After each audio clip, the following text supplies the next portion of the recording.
오늘은 최준영 전문가, 서정화 전문가와 함께 머니스토리 함께 진행을 해보려고 합니다. 주제는 정부에서 진행하고 있는 국민재산 늘리기 활성화 방안 중 하나죠. 이 개인종합자산관리계좌 ISA에 대해서 이야기 나눠볼까 하는데요. 자, 이 시간을 통해서 금주 동안 진행됐던 머니스토리에서 이야기했던 부분들, 특히나 그중에서도 궁금했던 부분들 해소를 시켜드린다고 하니까요. 자, 다 함께 집중을 해보시길 바랍니다. 네, 머니스토리 시간 오늘도 최준영 전문가와 서정화 전문가께서 나와주셨습니다. 안녕하세요. 안녕하세요. 네, 우선 이 만능통장이라 불리는 ISA 만들어지게 된 배경이 어떤 건지 알아보죠. 네, 이제 이 만들어지긴 배경이 영국에는 일찍부터 이런 개인종합자산관리계좌가 있었습니다. 그래서 이게 그 국민들의 좀 이렇게 지지를 좀 받아서 유용하게 이제 활용할 수가 있었거든요. 네.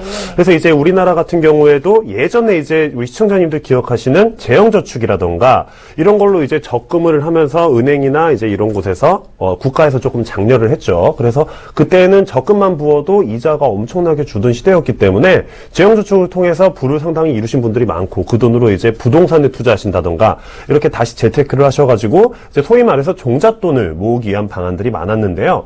약간 이 투자나 시대에 대한 재테크에 대한 패러다임이 좀 반했다는 것을 반증할 수가 있겠는데 우리나라도 기존에 이제 예금하고 적금만 가입했던 그런 재테크 상황에서 이제 개인종합자산관리계좌를 도입함으로써 여러 가지 다양한 투자 상품들도 일반 그 시민들이나 국민들에게 조금 더 이제 오픈이 된다고 할 수가 있겠죠. 네.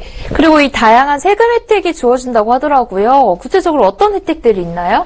일단은 먼저 의무 납입 기간을 좀 지키게 되면 의무 납입 기간을 지키면 일정 금액에 대한 것을 이제 비과세를 해주는데 이 무조건 비과세를 해주는 건 아니고요. 이 계좌 내에 여러 가지 상품군이 좀 담길 수가 있는데 그 여러 가지 상품군에서 순소득을 다 따져본 다음에 이 순소득 200만 원 안까지는 비과세를 해주고 그 이후 200만 원이 넘어가는 이득에 대한 부분은 9.9%를 분리과세를 해서 지방소득세도 포함된 9.9%로 이렇게 분리과세를 해줄 수가 있습니다. 그리고 이게 의무 납입기간이나 이런 의무 가입기간 자체도 5년이라는 것이 있는데 일정한 조건들에 해당이 되면 5년을 3년으로 이제 서류라든지 이런 부분을 좀 제출을 하게 되면 5년이라는 것을 3년만 유지해도 비과세를 200만 원까지 또 받을 수 있다 보니까 그런 부분도 좀 장점이라고 볼 수가 있겠습니다. 네. 하나의 통장으로 다양한 금융상품들을 활용하면서 세제 혜택까지 받게 된다는 점이 가입 대상자들의 구매를 당길 수 있는 장점인 것 같습니다. 자, 그렇다면 가입하기 전에 주의해야 할 사항은 없을까요?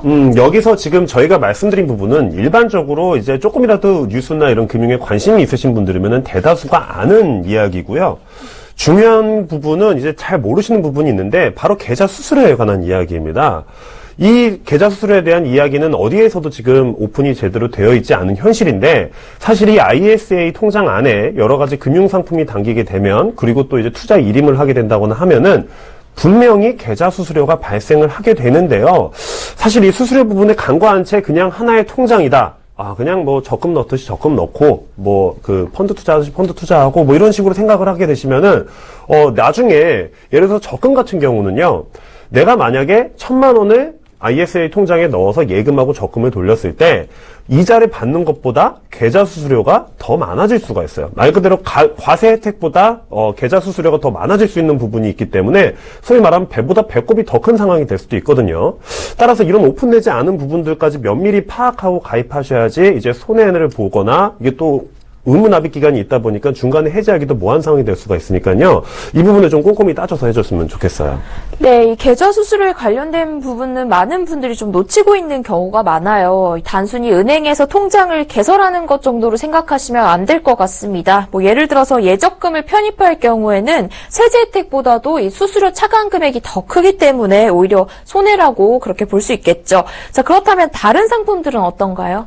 일단은 먼저 다른 상품들, 만약에, 저희가 시중에 다른 이 ISA가 아닌 다른 부분에 뭐 국내 상장 주식된 매매 차익이나 이런 부분들은 원래 비과세가 되기 때문에 이런 부분들도 역시나 비과세 혜택을 볼 수가 있고요. 그 다음에 이, 포함되는 이 상품 자체가 예적금뿐만 아니라 뭐 파생결합증권, ELS는 ELD 이런 상품들도 포함이 되고 그 외에 펀드도 국내나 이런 다양한 형태가 또 포함이 될 수가 있습니다. 그렇기 때문에 이런 것들을 어떤 것을 골라서 담느냐에 따라서 분명히 다를 수가 있는데 그렇다고 해서 만약 이 상품이 수익이 이만큼 났는데 이 상품이 손해가 났다. 사실은 이게 수익이 났으면 사실 그거에 따른 세금을 내고 손해가 난 부분은 세금을 내지 않는다든지 또는 매매 수수료라든지 이 부분만 내면 되는데 결과적으로 순소득을 서로 상계를 해서 그 부분 낸다.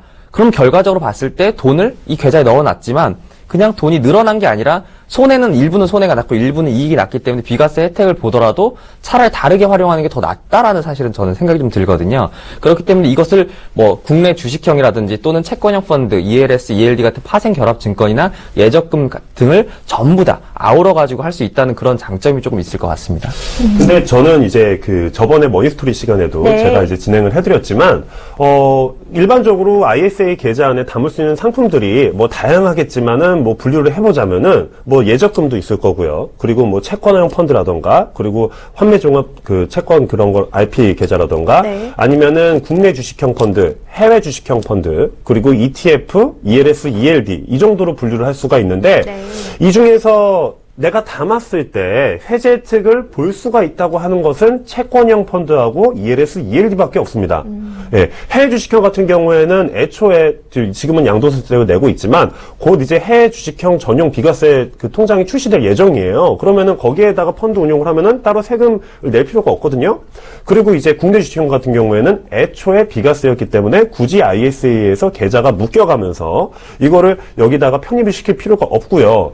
그리고 예적금 같은 경우에는 말씀드렸죠. 내가 받을 수 있는 그 세제 혜택보다 수수료가 더 많다. 그래서 편입 대상에서 제외시키면 좋겠고, ETF 같은 경우에도 사실은 지금 주식으로 어떻게 보면 주식이나 증권으로 분류가 되기 때문에 네. 국내 ETF 같은 경우에는 어차피 비과세이고 해외 주식수를 추종하는 ETF 같은 경우에는 그 아까 전에 말씀드렸던 해외 주식형 펀드 비과세 통장에다 넣으면 그게 또 그렇게 비과세를 받을 수가 있거든요.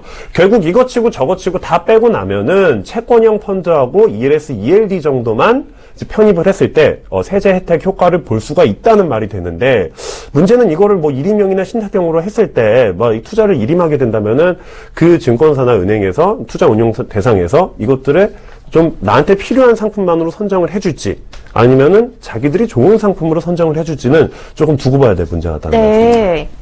네, 현명하게 골라 담는 지혜가 필요할 것 같습니다. 자, 그런데 이 가입 대상자들이 가입을 할 때 말씀해 주신 대로 이 두 가지 형태가 있잖아요. 일임형과 신탁형. 이 둘의 차이는 어떤 게 있을까요? 일단 일임형 같은 경우는 전문가에게 맡긴다고 보시면 됩니다. 일단 네. 뭐 특별한 투자 지시나 이런 것들이 없이 전문가에게 맡기다 보니까 요거를 그냥 일임한다 해서 일임형이라고 좀 보시면 될 것 같고, 이 원래는 당초 이제 증권사만 됐었지만 이제 은행까지도 이제 추가적으로 대상자를 받아서 뭐 3월 초에 발표한다니까 그 부분은 이제 3월에 좀 보시면 좋을 것 같고요. 그다음에 신탁형 같은 경우는 어떠한 그 지시는 이런 것들을 이 구체적인 지시를 투자자별로 다르게 맞춤형의 운영을 따로 해야 되기 때문에 그런 것들이 일임과는 조금 다르다고 좀 볼 수가 있을 것 같습니다. 그리고 일임은 누군가 전문가에게 일임을 했기 때문에 특별한 모델 포트폴리오를 제시한다든지 그런 것들이 전부 다 허용이 되는데, 신탁 같은 경우는 오히려 그런 것들이 전혀 금지가 되어 있고요. 반대로 일부분에서는 뭐 투자 자문 형태로는 가능은 하지만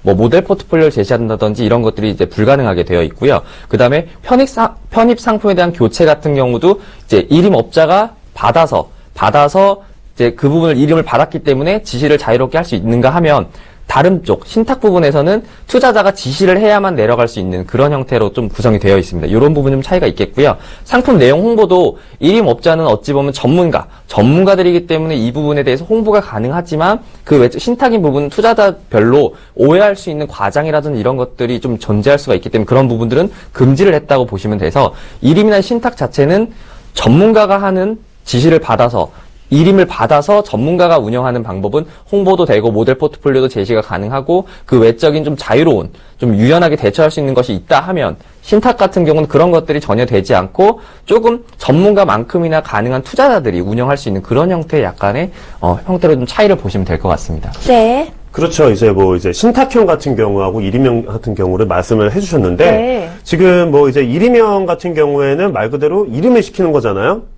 제 돈이 여기 있습니다. 열심히 좀 투자 좀 해주시고 관리 좀 잘 해주십시오. 그리고 이제 일임을 하는 건데, 사실 신탁형을 가입하는 거를 굉장히 좀 안 좋게끔 표현하거나 아니면은 뭐 이거를 1인명이 더 좋습니다. 우리는 최고의 전문가 집단이 있습니다. 이렇게 1인명을 좀 더 이제 광고를 하는 게 많은데 솔직히 말씀드리자면은 수수료 차이 때문에 그렇습니다. 신탁형으로 가입을 하게 되면은 수수료가 그만큼 낮아지게 되고 1인명을 하게 되면은 여기에서 운용 수수료가 또 추가로 붙게 돼요. 그렇게 되기 때문에 신탁형하고 그 보험사나 증권사나 은행이나 뭐 이런 보험사나 이런 입장에서는 이 운용 수수료를 받아야지 영업이 되는 거거든요. 따라서 이제 홍보하는 것 자체도 이제 신탁형은 아무런 포트폴리오도 제시하지 않고 네가 잘 알아서 찾아왔으니까 알아서 가입해라는 거고 1인명은 나한테 맡겨라. 너 투자 위험이 어느 정도 되니까는 이 중에 선택하면 내가 알아서 해줄게 라는 건데 사실 이런 것들은 지금 이 ISA가 아니더라도 이제 뭐 증권사의 레버카운트나 뭐 변익묘절이나 이런 상품만으로도 충분히 활용할 수가 있는데 이걸 굳이 다시 포장해서 나왔을까 이런 그 의구심이 좀 있네요. 네.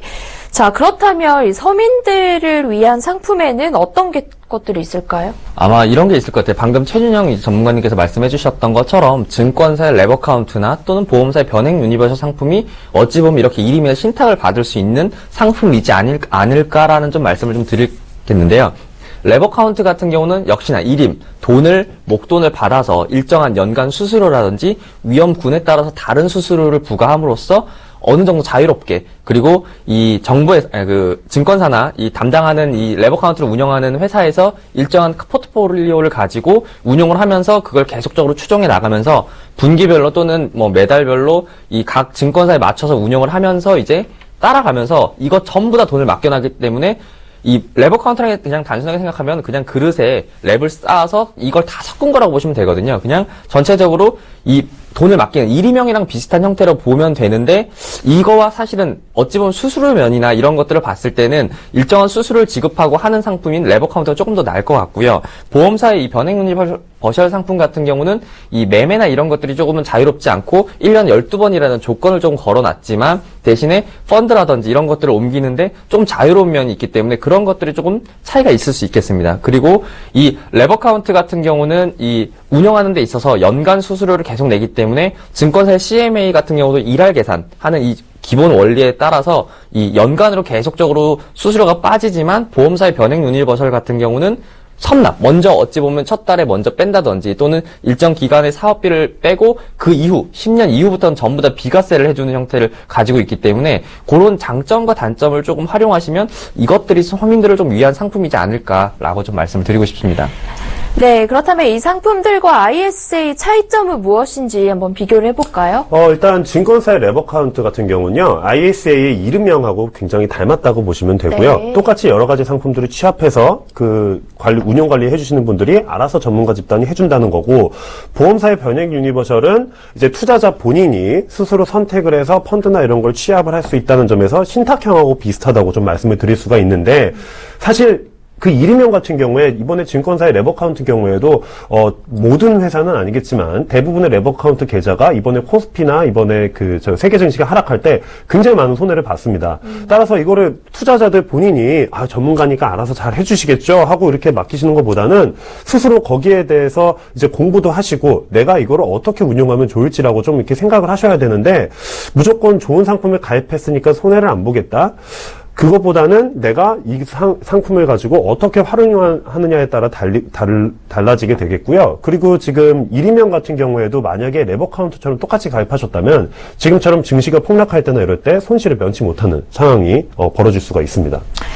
네, 그럼 이 마지막으로 금융상품에 투자할 때 주의할 점을 좀 알려주시죠. 네, 일단 이렇게 금융상품들, 서민들을 위한 상품, 그리고 새로 나오는 상품들, 어찌 보면 다 모든 국민들을 위한 상품이라고 저는 생각이 됩니다. 그러나 누군가한테는 맞고 누군가한테 맞지 않는 그런 상품일 수밖에 없기 때문에 이 금융상품을 무조건 탓하기보다는 조금 더 관심을 가지고 어떠한 금융상품이 나에게 맞는지 그리고 무조건적으로 비과세라든지 무조건적인 것을 따라가지 말고 이 무조건이란 것을 따라가지 말고 그냥 이 상품 자체를 내가 맞는 건지 아닌 건지를 조금 선택하는 거에 좀 집중을 하셔야 될 것 같고 그리고 나서 분산 어떻게 꼭 위험성이 높으면서 수익성이 높은 상품을 추구한다든지 또는 무조건적인 수익을 추구한다 이렇게 보지 마시고 조금 수익도 좀 구별이 되면서 대신 위험성이 좀 떨어질 수 있어서 분산 투자가 돼서 전체적으로 목표한 수익률에 도달할 수 있도록 하는 그런 금융상품을 고르는 눈을 좀 기르셨으면 하는 바람이 있습니다. 네, 그리고 이제 금융상품을 보통 이제 선택을 하실 때 네. 그냥 맡겨놓는 경우가 많아요. 네. 그냥 뭐 남들이 하고 뭐 옆에 누구도 하고 막 회사 직장 동료도 하고 하니까 나도 한번 이제 해볼까 그러면서 가장 많이 그렇게 혹하는 게 이제 주식 같은 거죠. 어디서 이제 누가 이런 정보가 있으니까 너무 좋다더라 하면은 거기에 투자를 하시는 분들도 많고 이렇게 하신데 이제 금융상품에 투자할 때 보통 그 주의하실 점이 내가 이 상품을 가입했을 때 이 상품이 너무 좋으니까 여기에 대해 무조건적인 맹신을 하시면 안 됩니다. 그리고 거기에 대해서도 관리를 안 하시면 안 되고요. 우리가 보통 펀드나 이런 거나 아니면 변액유니버셜이나 어떤 상품이든 가입을 할 때는 손해를 보는 거는 누구도 막을 수가 없어요. 저도 누누이 말씀드리지만 갑자기 증시가 폭락하고 전 세계적인 증시가 떨어질 때는 나의 펀드도 당연히 떨어질 수밖에 없죠. 그런데 여기에 대해서 손해를 보는 거는 내가 미리 예측할 수는 없지만 적어도 대응은 할 수 있단 말이에요.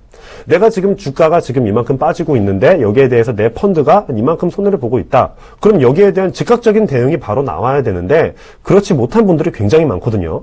그냥 놔두면 올라가겠지. 뭐 이런 안일한 생각을 갖고 계시는 분들이 정말 금융위기가 제대로 오면은 그 손해를 너무 많이 보시니까 나는 투자랑 정말 안 맞나 보다. 나 앞으로 이런 걸 하면 안 되겠구나 하고 이렇게 생각을 가지시는 분들이 있는데 본인이 스스로 이제 대응하는 방법, 그 일정한 선을 지켜서 나는 몇 %가 빠지면 무조건 환매를 하겠다든지 아니면 전문가의 조언을 통해서 뭘 하겠다든지 이런 부분들을 조금 하시면 좋겠고요.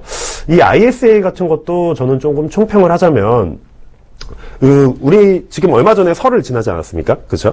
그 구정에 보면 여러 가지 선물 세트들이 굉장히 많아요. 마트에 가보시면.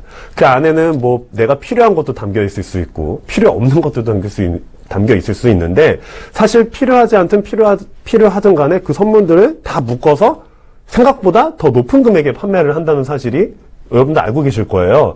사실 이 안에 있는 상품 중에 내가 정말 필요한 상품들만 가질 수 있었으면 좋겠는데, 필요 없는 것도 다 같이 그럴듯해 보이는 포장에 속으셔서 구매하지 마시고 내가 정말 필요한 부분만 꼭꼭 챙겨가셔서 이득을 좀 취하셨으면 좋겠습니다.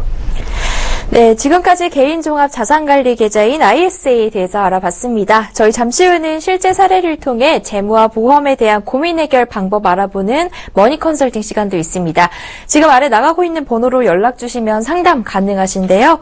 023153-1669번 전화 주시거나 013-3366-0110번으로 문자 주셔도 좋습니다.